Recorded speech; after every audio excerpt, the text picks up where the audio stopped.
Good evening and welcome to this evening's event. This forms part of our autumn term series of university-wide open lectures. I'm Professor Dawn Hadley from the Archaeology Department in York and a member of the Centre for Medieval Studies. Just a few technical notes before we get started. If you're watching live, you can ask questions to put to our speaker using the Q&A function button at the bottom of the screen. This will be open throughout the whole of the talk. If you have any technical issues during the talk, you lose your Wi-Fi connection, you can rejoin the event using the original link. Remember also that today's event is being recorded, so you will be able to watch again. The event will automatically have captions, but if you wish, you may switch them off via the captioning options button at the bottom of the screen. Now, I'm delighted to welcome this evening's speaker, Dr. Johanna Fridriksdottir. Johanna's a medievalist and a literary scholar. She undertook her doctoral thesis at the University of Oxford about a decade ago. She's a specialist in Viking and medieval Scandinavia, Norse literature and mythology, and also the reception of those themes in the modern world. Her book, Valkyrie, The Women of the Viking World, was published by Bloomsbury in April earlier this year and was longlisted for the Kundil History Prize. She's held research fellowships in Reykjavik and in Harvard and has been a lecturer at Yale University. And she's currently working at the National Library in Norway. She also works as a freelance writer and historical consultant for documentaries and films. And you can follow her using her Twitter handle @Saga Knitter. She's tackling a really fascinating topic on which there's been a lot written, a huge amount of speculation. So it takes a very skilled scholar and a cool head to produce such a wonderful book as her book published earlier this year. So without further ado, I will hand over now to our speaker. Johanna, over to you. Thank you so much, Dawn. That was very kind. Really delighted to be invited to York, even though I'm not there in person, sadly. I had such a nice time at the Richard Hall Symposium last year. Spent 2 lovely days in York, so looking forward to being back at some point, hopefully. But now I'm just gonna go into the lecture. I'm just trying to find the share screen here. And there we are. So in history books, as most of you probably know, the Viking Age is usually bookended by 2 events: the sack of Lindisfarne monastery in 793, and I probably don't need to tell anyone in York about the Battle of Stamford Bridge in 1066. And although things are, slightly more complicated than this, we'll just leave it at that. But the Vikings then in British history are primarily associated with coming over to the UK to enact violence, then, which is only fair from a British point of view. But many of the most brutal Viking battles were actually fought within Scandinavia. And I'm just going to begin by discussing one of these, though in fact it does have a sort of York connection. And unsurprisingly, violence and death are a common theme in Norse art and written sources. And Valkyries are a key figure here. And it's the name of my book, obviously, and for that reason and many others, I often get asked what Valkyries are really about. So I thought I would just spend a good chunk of the talk to explore them in some depth, although I won't be able to do them justice. And then I'm going to try to answer what they tell us about the real people who told stories about them and who lived in this era.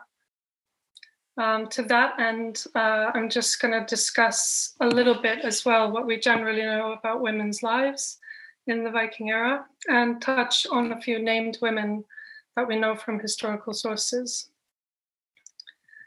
So, in 961, the Battle of Fitjar took place. This was in southwestern Norway, and it was a struggle between King Haakon the Good, once the foster son of King Athelstan of England, and his nephews, on the other hand, the sons of Eric Bloodaxe and his queen Gunhild. Eric was the king of Norway before his younger half-brother Haakon, but 26 years earlier, he had been thrown out with his family by their political antagonists after what seems to have been a reign of terror. And Eric had gone on to become the king of York for a time, according to a lot of Norse sources at least. The Viking Age was a turbulent period, both within Scandinavia and wherever the Vikings went, of course. And according to a cycle of 13th century Norse sagas known as Heimskringla, the sons of Eric Bloodaxe had, over the years, they had made regular attempts at dethroning Haakon and ascending the throne. But this time, King Haakon once again repelled the challenge for a time, but it would be his last battle. He died soon after this from the wounds he suffered, and his nephews eventually reclaimed Norway. We know about this from, among other things, a poem called Hákonarmál, or Words About Hákon, composed in Hákon's memory after his death by a poet in his retinue. And the poem attributes the king's fate to the will of two Valkyries named Gundul and Skrögul. The poem tells us that although the pair of Valkyries decided to give King Haakon's side victory, they claimed the leader himself for Odin, the Norse god of war. In other words, the outcome of the battle was not determined by military tactics or fighting prowess, but a higher power. The Vikings, popularly, as we know, sort of hyper-masculine fighting machines, knowing no fear and so on, the Vikings perceived this higher power as female. So King Haakon, he had spent most of his youth at King Athelstan's court in England, and he adopted Christianity, and he was one of the most sort of the earliest adopters of this faith in Norway. But Hákonarmál is steeped in the pagan beliefs to which most of his subjects, including the poet and his audience, still subscribed at the time. So in the Norse belief system, Valkyries were supernatural women who determined who lived and who died on the battlefield. And subsequently, they would take a select group of warriors, slain warriors, on horseback to Odin's Valhalla or Freyja's hall, Sessrumnir. And at least in Odin's hall, they would join the Einherjar, which is an exclusive retinue who fight during the day for sport, and then they feast at night. And it's very easy to see the attractions of an afterlife like this, I think, from the point of view of a warrior. A man never goes hungry, and fighting doesn't really have any consequences. It's just for fun. And from Viking Age skeletons that have been analyzed, we know that even people who were really well off had lean years in between. And the lack of nourishment meant that they experienced left marks on their skeletons, while wounds frequently bear witness to violent deaths. The Edda adds a detail here. It's a textbook in Norse mythology that was written in the early 13th century by an Icelander called Snorri Sturluson, where he kind of gathered lots of information that he had from other sources and kind of wrote it up in a coherent narrative. And Snorri additionally claims that the Valkyries in Valhalla serve drink and look after the tableware and drinking vessels to the Einherjar. this too seems like a really ideal situation, doesn't it? At least from the perspective of the people who are being waited on. But despite what Snorri says about this kind of more waitressy role, older sources, which are closer maybe to what the Vikings themselves thought and believed, they more often emphasize the Valkyries' warlike aspects and their agency over life and death. Viking poets refer to Valkyries with weapon-related language, and they use so-called kennings. These are sort of like small metaphors, specialized poetic language, really. This is a common way for the poets to avoid using the same word again and again.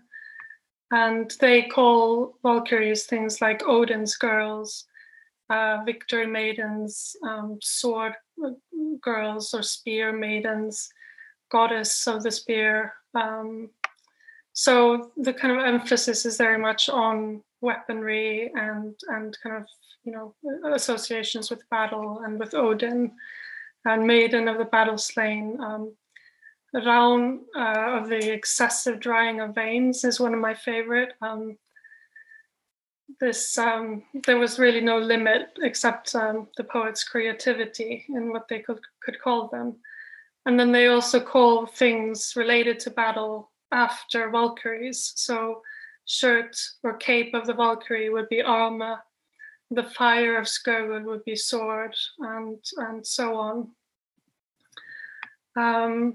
There's a really exciting poem that I discuss as well at quite some length in my book, where the Valkyries are actually weaving on sort of this kind of other, they're in like another realm.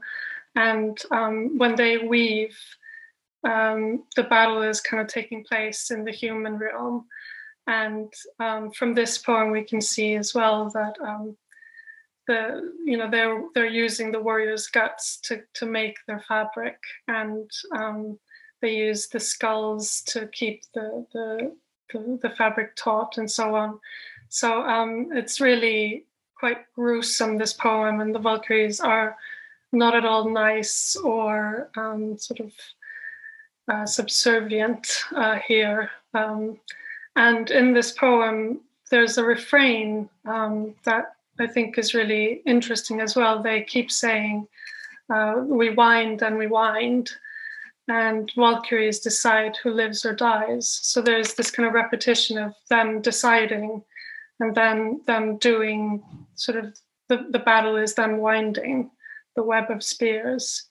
And I've just showed you one of the Icelandic manuscripts of this poem. You can see here, Vindum, that means wind. So as I said, there's nothing kind of really backing up what Snorri is saying about their serving activities. To the contrary, they're declaring that they have the power to decide and to give victory and to take someone to their death. And this ability is also encapsulated in a kenning for battle as the judgment of Gundul. So Gundul was one of the Valkyries, as I said before. And so the judgment of Gundul is a metaphor which compares the clash of the two armies to a court scene, essentially, where the sides are like litigating, and one party is ultimately given victory by the judge, who is the Valkyrie. So this formidable figure raises intriguing questions about women and agency in the Viking Age. Wherever we look in Viking history, really, whether in sagas such as Heimskringla or mythological sources, picture stones, the archaeological record, Viking warfare is really male-dominated. I've just shown you pictures down here from Gotland, and you can see all these scenes kind of spears, and here they're probably sailing off to war. And there's only two figures that seem to be women on this stone, and they're like kind of on the side in the corner, and they're holding horns, and so we don't really know if this might be actually Hel welcoming those who don't get to go to Valhalla or something, or they might be Valkyries. But anyway, why did the Vikings imagine then that the beings which presided over battles and made decisions about who should die were women? If we put ourselves first in the shoes of a Viking king who gains actually from this kind of ideology, these examples reveal something about how the Valkyrie contributed to their efforts to retain and strengthen their position. Kings and magnates needed to muster large crowds of men willing to fight for them, or in other words, they needed people to buy into the idea that a possible death on the battlefield is aspirational and not horrible and something to be avoided, really. So you need to get people to believe that this is glorious. And so along with dispensing gifts and titles, Viking kings achieve this kind of ideology by cultivating this sort of militaristic culture, partly by having poets in their service whose job it is to write verses like the kind of poetry that I was mentioning previously, Hákonarmál. So they're kind of like a spin doctor or a PR person or something. Hákonarmál is, and it's an absolutely riveting poem. It's very, very exciting. It makes war sound really, really cool. And it obviously falls into this kind of Norse tradition, and it really revels in the glory and glamour of war. I've just quoted a little bit of it here. The poet really emphasizes the king's valor.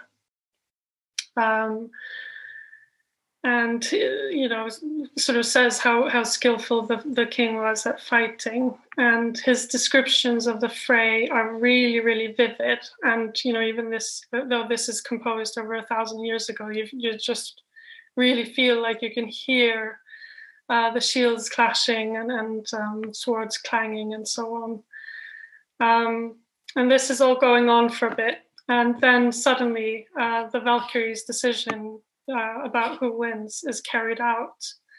And the Valkyries ride off to Valhalla to announce the king's imminent arrival, because they've decided that he goes to Valhalla, even though he's a Christian. But that's kind of a whole other story. So the poem really shows that Valkyries, they have this profound power over death, and they are one pillar in this kind of ideology, and they play a well-defined part in the propaganda that's intended to convince people to do this, to sacrifice their own life or that of somebody else, really. And so I think that in the myths about Valkyries, we kind of see this attempt to elevate the sort of the banality of war, the guts and like the blood spilling and the kind of lost limbs and deformities and piles of bodies. And, you know, they try to make this really glorious and worthwhile. And if you think about it from the point of view of a warrior who's on the battlefield, it might seem really random when there are these arrows and spears just hurling from the sky, and, you know, who gets hit and who doesn't. And you know, maybe you're standing next to somebody and they get hit and you don't. And how do you rationalize all of this? And, you know, isn't it sort of, doesn't it make sense that it's a decision, that it's being kind of, you know, that it's the Valkyrie that's making it go into one person or another, and it's your destiny and your good fortune and a deliberate choice of a supernatural higher being that's being sent by Odin. So despite the stereotype of Vikings as fearless, even bloodthirsty warriors, there is still a sort of doubt expressed in this poem, if a really slight one, about this. So the Valkyrie really engages, if a little bit obliquely maybe, with the apprehension that some men might have had about going to war and into battle. Perhaps going away for years, leaving their wives and their family behind for this masculine sphere of the retinue. And Hákon Amál paints a straightforwardly heroic portrait, sort of up to the death of the king, as I was saying.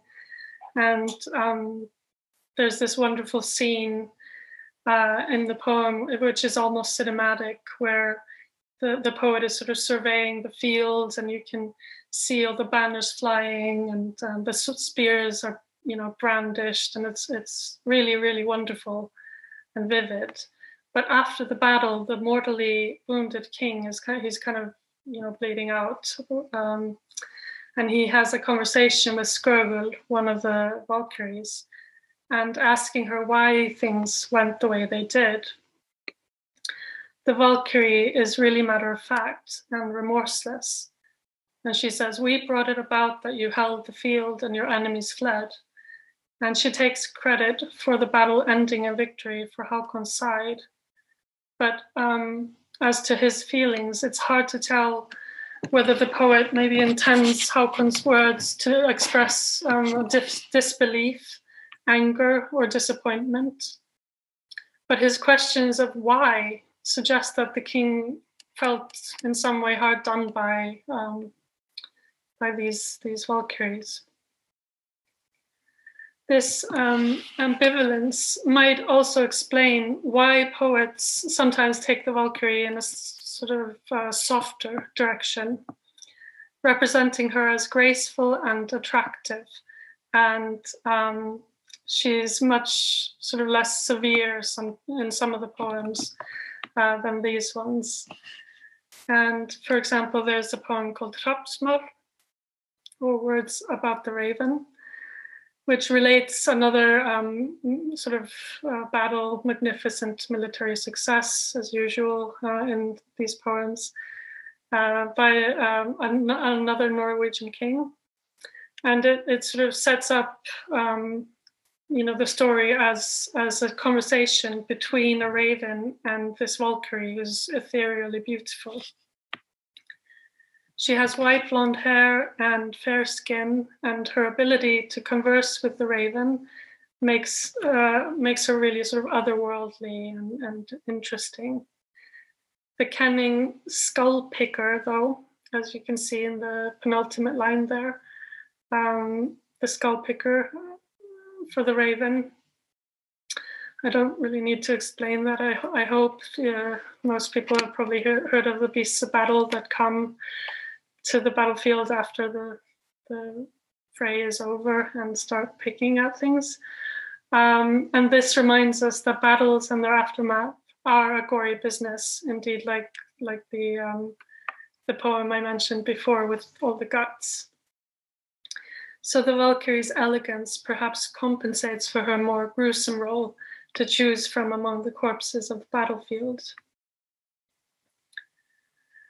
So I've tried to give now an impression of how the Valkyries aren't always the same in every single source, and how different poets had kind of different ideas about them or want to tell a story about them differently. And I'm just going to take one more example of that. So there are some poets, as I said, that want the Valkyries to be kind of less scary and more alluring. And some imagine the Valkyrie as a doting lover, eager for the warrior's romantic and sexual presence. There are two poems about the legendary warrior Helgi Hundingsbani, or Hundingsbani, and his bride, the Valkyrie Sigrun. Sigrun doesn't want him to die. So rather than fulfilling her expected role to condemn him to death and bringing him to Odin, she hovers in the sky during battles and protects him. So consequently, the Valkyrie doesn't perceive Odin as her leader, as is traditional, but rather as her rival for Helgi's loyalty and attention. And this is something that comes back later. So although Helgi is completely captivated by Sigrun, the Valkyrie, their subsequent marriage seems to cause her to lose her powers and thus her allure. And when he finally does die in battle, her heavy grief and incessant weeping over her husband keeps Helgi, the hero, in a state of undead. She tries to compel her husband to remain like this in his burial mound, and so they can continue to be together. Quite alarmingly, in one of the poems, she uses language that is really reminiscent of necrophilia.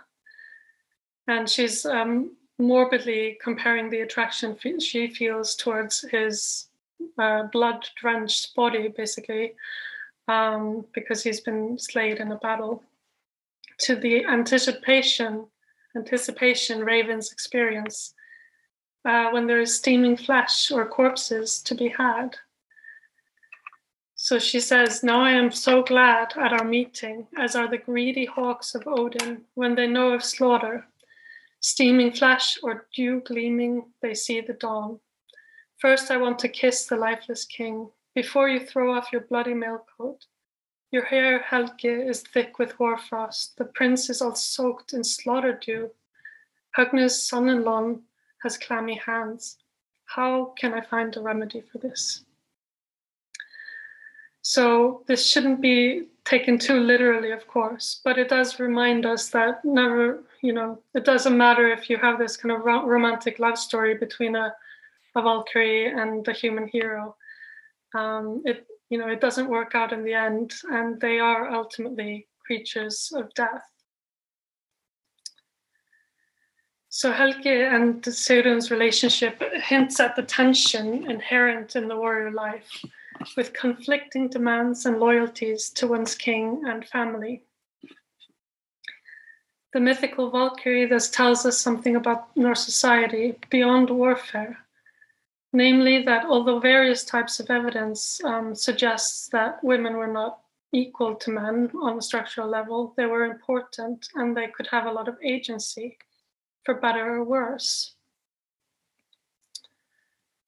This happens both within the family, in the narrative sources, and on a local or national scale. Regarding the former, some of you might have heard about the saga trope, or heard about or encountered the saga trope of women who egg their husbands or sons to violence, particularly in the context of blood feud. And by doing so, they prolong the cycle of revenge, which is so devastating and so horrible, and the theme on which Norse sagas often center. This sort of egging and inciting to violence, this may have happened sometimes in real life, and it wasn't maybe just a literary motif. In that context, I think it's quite interesting that there is a non-Norse source that kind of corroborates it, perhaps by the monk Abbo, who wrote an eyewitness account of the siege of Paris in the 9th century. He claims that the wives of the Norse warriors who were there berated them for their lack of manliness if they showed any signs of hesitation during the fighting. So they were there at the siege of Paris, these wives, and they're just kind of egging and spurring the husbands on. A less famous role, but equally important, is that of the cautious and sensible woman whose calming words mollify her husband and nip in the bud any brewing conflicts that could escalate to violence. And on an individual level, women, even those belonging to the elite, had a limited ability to access the legal system compared to free men who could sue others or defend themselves at assemblies and participate in the legislative process, for example. Whereas women could usually only attend assemblies if their husband was ill or away for a long period, if at all. So working through men and influencing them was a common strategy that women kind of employ in the narrative sources. And we see this happening all over the textual corpus.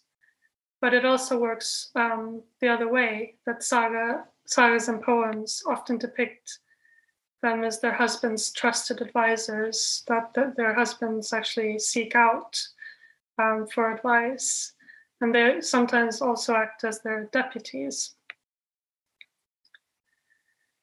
On a political level, we witness saga women treading a very careful path, actually, since there's not really instances where women are given independent titles or formal roles, in their own right. But the wives of noblemen are nevertheless sometimes able to participate in high-level politics, influencing kings and parliaments, or trying to at least. We have legendary queens, such as one of my favorites, Austlaug, who is the wife of Ragnarok. And she even goes to war with her stepsons in his absence. And she lays down battle strategies and urges the warriors on and kind of supports them during the battle. Such women often meet with mixed success, and there's no foolproof way, I would say, route to power. But that sort of brings me to the most dominant named figure, at least, probably on the Norse political stage in the Viking Age. And this is Queen Gunhild, who was the wife of Eric Bloodaxe, and the mother of the brothers who fought the Battle of Fitjar and ascended the Norwegian throne. Sometimes this woman is portrayed as a sort of man-eating dowager queen whose sexual appetite in her widowhood can have its benefits for strapping young Icelanders who spend a period at the Norwegian courts once her sons have seized power. And in that way, she's maybe a little bit like Sigrun I was talking about before. She's also sometimes kind of portrayed as a witch and even somewhat of an nymphomaniac. But the most remarkable appearance and memorable one, I think, in the sources is a scene set in York, told in a very compelling fashion in Egil Saga. It's obviously a very literary scene, but I think it tells us something about what kind of ideas and possibilities there were about women sort of trying to participate in high-level politics and royal politics. So before Eric and Gunhild moved from Norway to York, there's a long kind of narrative in Egil Saga, Skallagrimssonar, and the saga's hero, Egil, he's had some really memorable encounters with the queen, which, among other things, involved Egil crashing a party at her residence and vomiting all over the place before killing her royal steward. But subsequently, he kills her brother and young son and puts a curse on the royal couple, which in the saga is supposed to be why they have to leave Norway. And then after this, Egil has a really long and glittering career, and the saga sort of follows his life. and he goes a Viking all over the place. And but despite his successes at raiding and warfare, he's never able to escape this enigmatic hold Gunnhildur has on him. After he goes back to Iceland and settles down on his patrimony, he's getting old, and but he's completely obsessed with having one last showdown with Gunnhild, the queen. So he travels to England. So the narrator attributes Egil's restlessness and obsession to a magic spell that Gunnhildur had cast on him. But he might alternatively be understood as being obsessed with subjugating his most difficult enemy and the only one he's never managed to overcome. Upon arrival in York, Gunnhildur wants Egil executed without delay, but a friend of his intercedes and manages to negotiate with King Eiríkur Bloodaxe for mercy, if Egil agrees to compose a praise poem in his honor. The king, who was always less belligerent than his wife, he succumbs to the flattery, but seeing as their son is still unavenged, and Gunnhildur doesn't get anything out of the deal, this development is understandably not great for her. She tries to shame and goad the king, the sort of traditional saga strategy for women, into taking revenge on Egil, but she doesn't get anywhere. And Egil performs an unremarkable praise poem he calls Head Ransom, after which he is freed. And during the night when he's supposed to be composing this poem, there's a swallow outside his window trying to interrupt him and just distract him. And this is said to be also Queen Gunnhildur trying to make sure that he loses his life. Well, anyway, that doesn't work either. Because of the husband's willingness to pursue the matter, Gunnhild has no option but to accept defeat, bringing the feud between her and Egil to a close. We might find her ruthlessly cold in demanding Egil's life, but she doesn't really act with any more zeal than many other Norse warrior kings. Killing your rivals was just standard practice, really. And he had killed her son, and it's kind of extraordinary that the husband isn't really particularly concerned with it. But then they also had a lot of sons, apparently. Gunnhildur shares traits with some historical medieval queens, and their modern reincarnations, such as Cersei Lannister in Game of Thrones, who is prepared to use whatever methods necessary in order to win. We don't know whether Gunnhildur's contemporaries judged her by different standards than a man, but her saga reputation as a prominent, if not altogether successful, political figure in the Viking world suggests that she was one of the most imposing queens in the period.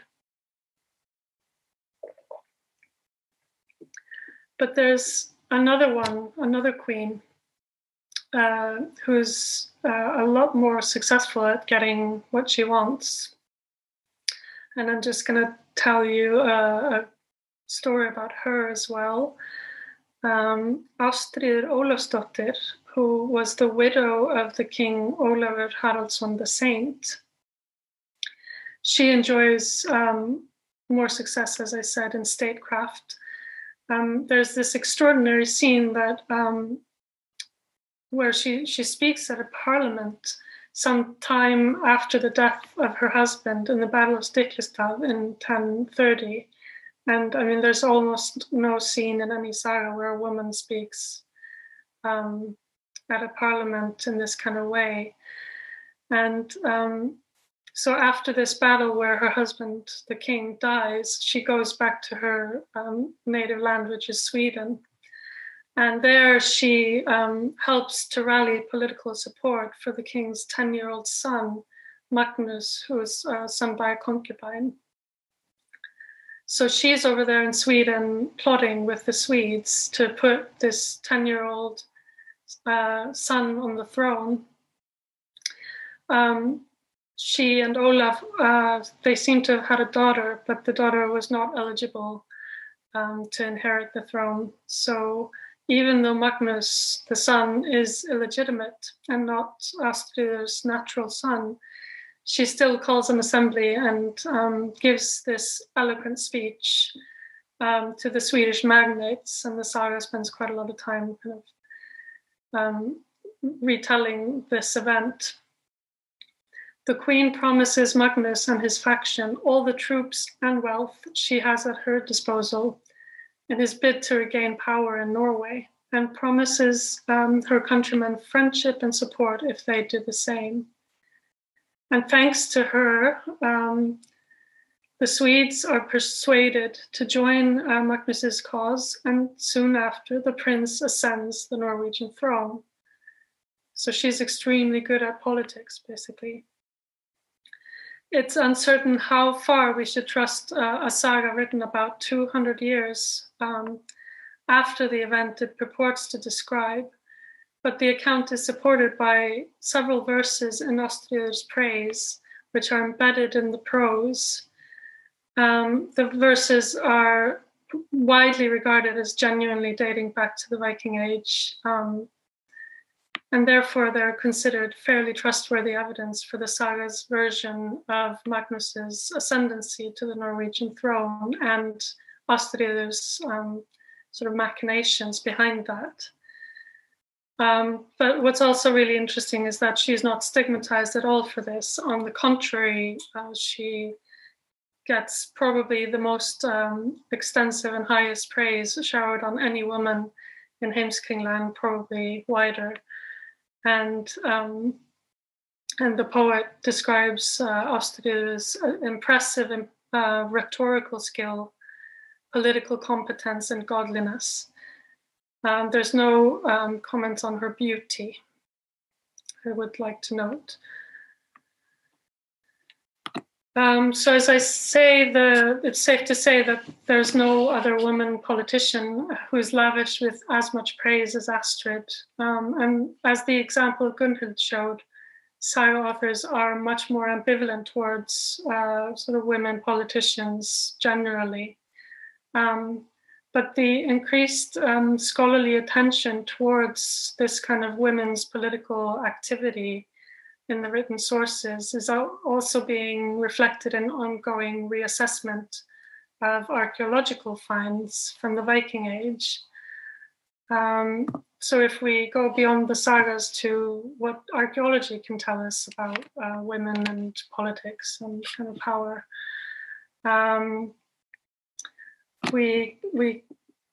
there's for example, the presence of exclusive grave goods in rich burials of high status women in areas where power was concentrated. So this is, for example, Trøndelag on the west coast of Norway, or the area around Stavanger, or parts of Sweden. So there are all these kind of really rich graves in these parts. And they are sort of increasingly being reassessed now and seen as like more of a reflection of aristocratic women's powerful status in these power centers, rather than, you know, these objects being just trophies that were brought back to passive wives by their marauding husbands. But the most illustrious example, and probably convincing example, of the grave of a female ruler is the Oseberg burial. In the year 834 in Oseberg, which is about 100 kilometers or so south of Oslo, so this is southern Norway, 2 women were buried in a full-sized Viking ship. And this ship is really beautiful, as you can see. And it has beautiful carvings here on the side and here, and this, yeah, it's just really gorgeous. And if you ever have a chance to go to Norway, do not miss seeing this. And so these two women, they were buried in this Viking ship in a big mound with an enormous amount of grave goods. These included a beautifully carved wagon, a sleigh, a weaving loom, and a full set of textile equipment, clothes, leather shoes, 5 beds and bed covers, a throne-like chair, 15 horses, 6 dogs, 2 cows, all kinds of tableware, farm equipment, an exotic bucket with a Buddha figure, chests of food. I mean, I could continue.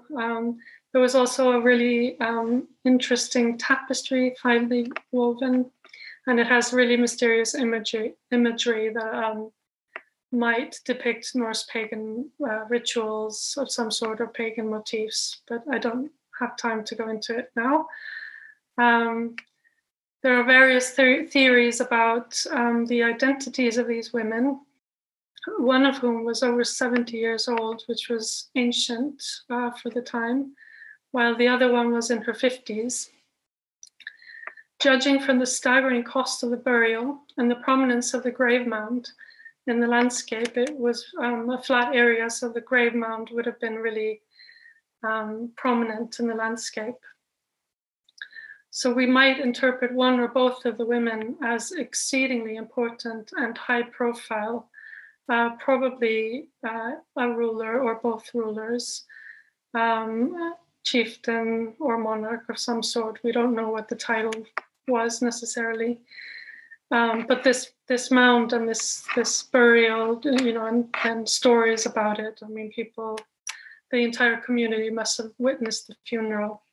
This would have kept the dead women's reputation in the cultural memory for generations.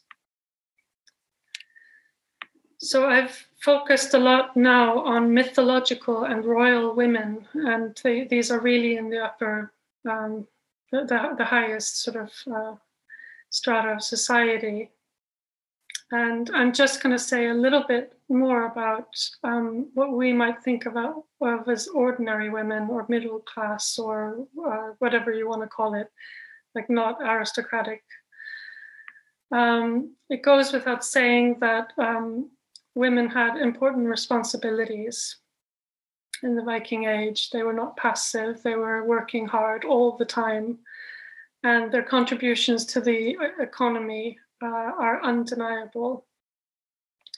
Women's labor was essential to keep people clothed and fed through the long winters. You had to do so much organizing and work to maintain family relationships and social relationships as well, just to try to keep safe and out of feuds.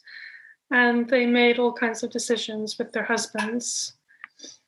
We have evidence from place names, for example, in the regions around York and in northern England, and in written texts such as the Icelandic treatise, the Book of Settlements, that suggested that although independent female settlers were probably a minority, it did likely happen. There's also a growing recognition that women worked in trade and textile production and crafts. And without, for example, their work in textile production, the famous longships would not have any sails and wouldn't have been able to get anywhere. So women also sometimes broke into traditional male professions. We have evidence for a woman becoming a rune carver, which was a specialized profession. People used to raise rune stones in Scandinavia, where they would essentially have like an inscription talking about somebody usually who had died, like a family member. And this was sort of to commemorate them, but also say something about yourself and your status. And it was really quite expensive, and it was, we could compare it to putting up a statue today. Women also were involved in trade. We know that from, for example, burials where women were buried with scales, and you needed scales to do business. And as I said, they were in the textile industry. And there's also a couple of examples of women poets. And although there might be many more that whose names we don't know. There's several women, including one called Jorunn Skaldmær, or Poet Girl, who wrote or composed a really highly technically and politically accomplished poem in the Viking Age that's been preserved. But we've probably lost a lot of evidence too. Women's burials are often materially and symbolically rich, suggesting that they fulfilled important leadership functions and owned property and businesses. Just giving a couple of examples here, this kind of set of jewelry that a woman would have had on her dress, on her chest. This is really extraordinary. And this one has the famous little Freyja amulet, some of you might have seen. Just wanted to show that in context. And there's a lovely burial of 3 people in Orkney in Skar, where an old lady is buried with a child of around 10, if I recall, and a man, a middle-aged man, and she has this wonderful whalebone plaque, which was probably used to smooth fine garments. And then there's a really interesting grave in Gausel, which is in southwestern Norway, sorry. And there was this woman who was buried with all kinds of things in her grave, but including a horse's head. And the horse had a bridle with all these amazing mounts on it that I just wanted to show because I thought it was so interesting. There's also women, as I said, they didn't just carve runestones, they paid for runestones to be raised, which was quite expensive. And these are often in the memory of their family member.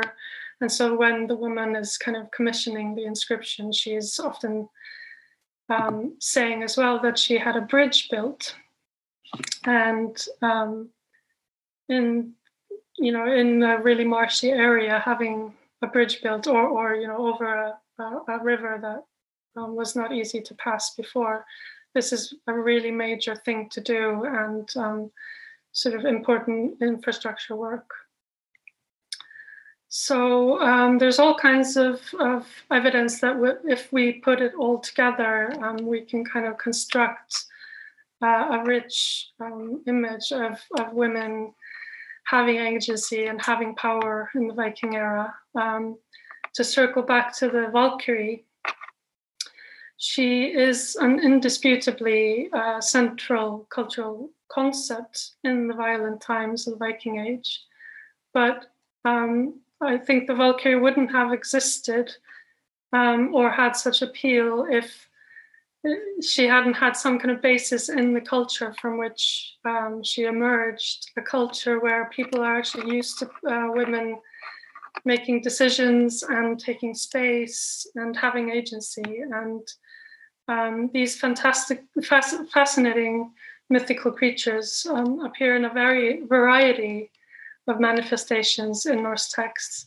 So studying them in context with other evidence can bring us closer to understanding the Vikings' mentalities, as well as Norse women's status in more ordinary spheres of life. So that brings me to the end, and I just want to say thank you for your attention and for having me. And I have a lot more to share and say about Viking women, but I have to stop here. That's all we have time for. If you want to know more, then this is the book. And you can go to Fox Lane Books in York, or if you are tuning in from somewhere around the world, bloomsbury.com. And I have a website, vikingwomen.org, where I have all kinds of information and like links to podcast interviews and so on. And I've also worked on a podcast with my colleague, Siobhan Clark, and that's at vidförul.wordpress.com. That's about the women of the Vinland Sagas who settle and go to North America and do all kinds of cool things. And then I'm on Twitter as Sarah Knitter. Sometimes I tweet things about Vikings. So thank you so much.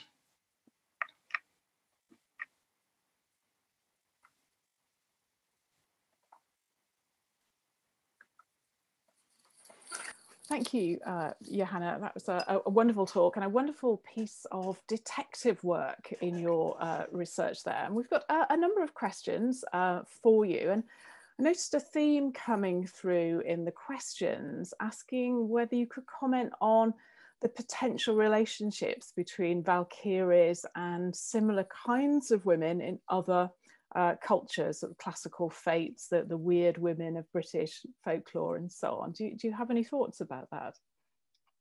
I don't really. I'm not really very familiar with the weird women. I'm sorry. Yeah, I was just wondering, I mean, why do you think people respond to the Valkyries in that way? I think we all do it. We try to find connections with other cultures and communities and societies that we are familiar with. What is it about them that grabs our attention in that way? We want to find the connections and the origins, I think. Yeah, I mean, I think you can kind of trace lots of things back in history endlessly, but at the end of the day, if you don't really understand why people then are retelling them in their own cultural context, then I think it can be a little bit of a futile exercise. Yeah, I mean, that's a really important part of your research and of your book, isn't it, really? Understanding where that mythology comes from and why it was meaningful and why it was reiterated over the centuries. Yeah. Another question that's come through here is that what are the relationships between Valkyries and Norns and the vulva in Norse mythology? Yeah, they are sort of all a part of this bigger kind of concept of women having this power over, fate. The Norns decide people's fates when they're born, and the vulva can't decide on anything, but she can communicate and tell with sort of forces beyond the human realm and tell people's fortunes and so on. So there is this kind of idea that like women have this ability and connection to the higher powers essentially, and men are pretty helpless. I mean, Odin is constantly searching for knowledge and wisdom and trying to prevent Ragnarok, the doom of the gods and so on, but like he really can't do anything about it. And from the work that you did for the book, I mean, how far are you able, with all of the very complex sources and the very diverse sources that we have, to trace the evolution of women's roles and women's power over the Viking Age? Well, I mean, I'm quite comfortable with some uncertainty, of course, but I think when you piece together lots of different sources, you can kind of tell with some reasonable certainty what really happened. But then also, if you understand the kind of more literary figures, then you can, when you read a really historical source, then you can spot when something is kind of, when an author is drawing from a narrative tradition. So I think being familiar with lots of different sources definitely helps you as a scholar. And, yeah. Which is quite a challenge, isn't it? You have the sort of continuity of themes across the Viking Age, but then trying to sort of unpick from the literary sources, you know, variation and change over time. That's quite a challenge, isn't it? Yeah, it is. And it's really hard to date a lot of these sources anyway. And yeah, you just kind of have to accept that, though I'm kind of, when you see things, for example, there's a stone called the Rök stone in Sweden, and it has an inscription that talks about some of the same characters as then crop up in an Icelandic source a couple of hundred years later. And so then you can kind of be reasonably sure that people were telling stories about this, and they might not have manifested themselves in exactly the same way, but there's something about the kind of basic structure of the story that appeals and is useful to the culture. And what sort of evidence do we have for the Vikings taking their mythological beliefs away from Scandinavia, and the significance of the Valkyries within that? I'm sorry, what do you mean? When the Vikings move from Scandinavia and go to other regions, and they take their mythology with them, but obviously it changes. Did the Valkyries remain significant within that, in the other regions of the Viking diaspora? Yeah, I think it's really interesting. What happens is that they kind of morph a little bit, but there is some kind of kernel there that seems to be useful. Again, I mean, there's like also, I think in the 13th century, I mean, when people have been, you know, Christians for a really long time, they're still popping up in a court case in Norway, for example, when somebody is actually trying to put a curse and uses, I think, Gundul, or one of the Valkyries' names, as like her sort of like almost spirit animal or something. I don't know what to call it, but yeah, it's this kind of more evil aspect, I think, the gruesome, deathly aspect that I think is just, yeah, it's maybe not nice to talk about, but people. Yeah. And one final question then. I mean, what for you as a researcher are the real challenges of this sort of interdisciplinary research that you're doing? I mean, I was really struck by that, listening to your talk, reading your book, that there's such a wide range of sources that you're working with. I don't know if there are any huge challenges, really. I guess mostly language, being able to read scholarship in lots of different languages might be one of the main source, the challenges. But otherwise, I think everybody can do it if they just really, you know, put in the work, keep an open mind. Yes, I think you're underplaying your achievement. You're an incredibly skilled scholar, able to work across so many different types of evidence. It's a huge achievement. So well done on your fantastic book. Thank you very much for your talk this evening. Just a reminder that signed copies of Johanna's book, Valkyrie, the Women of the Viking World, are available to purchase via our partner bookseller, foxlanebooks.co.uk. The recording of tonight's event is going to be available on the York Ideas YouTube channel, which can be accessed by typing York Ideas YouTube into Google. It may take a few days for that to be available. We do hope that you'll consider attending other events organised by the university together with York Ideas throughout our open lecture programme.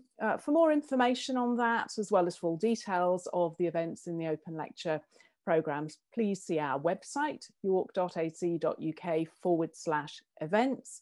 And we'd really like to hear your responses and your thoughts on tonight's talk and other talks in our series. So on Twitter, if you use social media, use the hashtag York Ideas. Thank you very much, Johanna, for a wonderful evening.